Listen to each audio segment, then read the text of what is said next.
أهلا وسهلا يا شباب، كيف حالكم؟ نحن في الأسبوع الثامن. We're now in the 8th week, halfway through the semester. We had a most thought-provoking online discussion that gave your thinking muscles a good workout. I felt so inspired by your post to add my own 2 cents worth, or 2 rials worth in the case of Saudi Arabia. It was tough for you guys to roleplay a situation that most of you have never experienced, plus you had only a single article to refer to. But most of you did well, alhamdulillah. Despite my relatively good experiences and solid preparation for Saudi Arabia, I was really in for some major shocks when I got there. One of them was living in a walled, foreigners-only compound that, via official Saudi policy, cut us off from Saudi society. Though that didn't stop me. Another was finding out that I could really date other foreign workers pretty easily, but it entailed great risks. Lots of tales to tell the Shabab in future stories. First order of business will be taking the 2-part quiz number 2. It has the usual Blackboard stuff, including a listening audio file, listening section, and then the ABC part, choosing the answers. But this time there's another part that you'll have to download. It's a reading and writing part that you'll fill out and email back to me. Don't do anything in Unit 8 until you've gotten this quiz done. I don't want to overload you with too much information.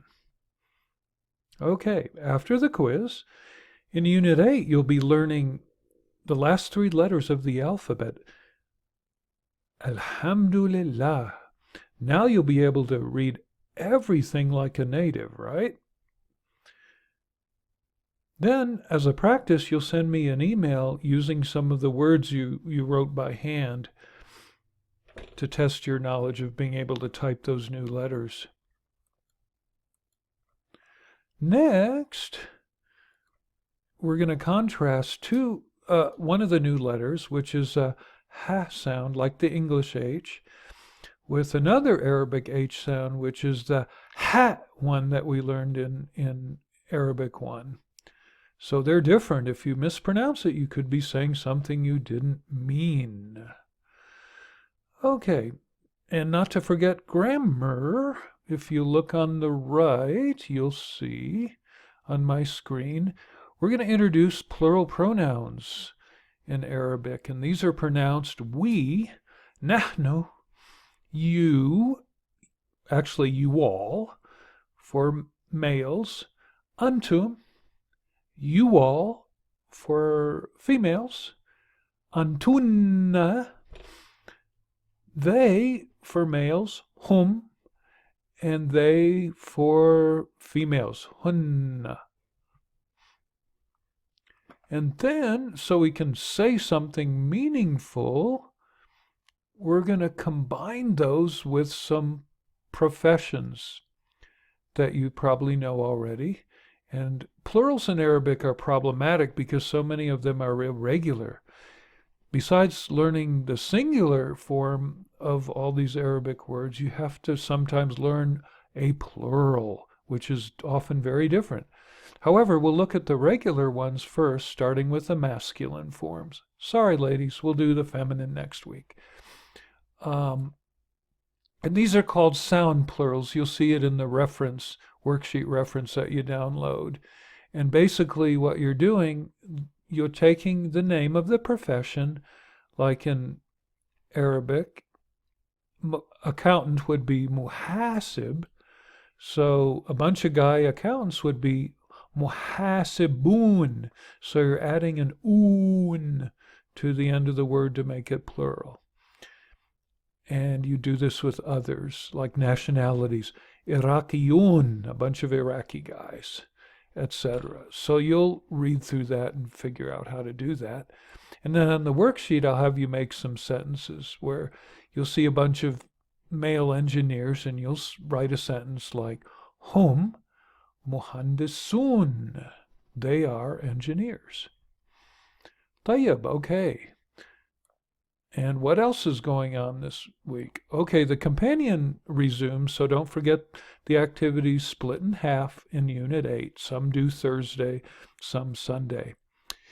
Okay, lot to say this week, and asif about that, but what can we do? I'm shifting my office hours yet again because this month I'm going to be very busy in CNM's Around the World in 30 Days modern language activities, and I even have a picture of that on the page. This will involve different language activities, not only Arabic, but the full range of languages that CNM offers. But in particular, this is going to affect my office hours this week, which are now Thursday, right after my performance. I'm going to demonstrate the Dubke folk dancing. It's listed, however, under a belly dancing demo. They don't even mention my dance. And no, I'm not doing the belly dancing, as many believe. I'm doing the Dubke. It's a line dance, often done at Arab weddings. So I'm going to be doing that. Well, please come and support me. It's at noon, main campus, in the SSC cafeteria on Thursday, March 9th.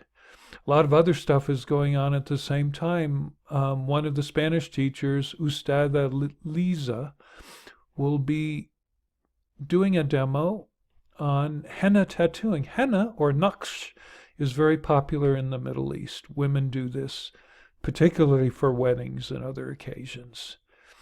Men will use henna to dye their hair, like me, when it's getting gray. Except you have to be careful. It'll turn a horrible red if you don't do it right. طيب, so my office hours, in the traditional sense, will start after my demo, which will probably be around 12:30. You can meet me there at the dance or go to my KC 101 office.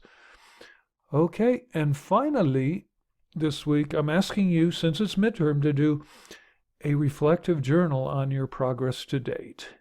And finally, Yalla ya tulab, ma salama, have a great week. Don't hesitate to contact me if you have questions. Ma salama.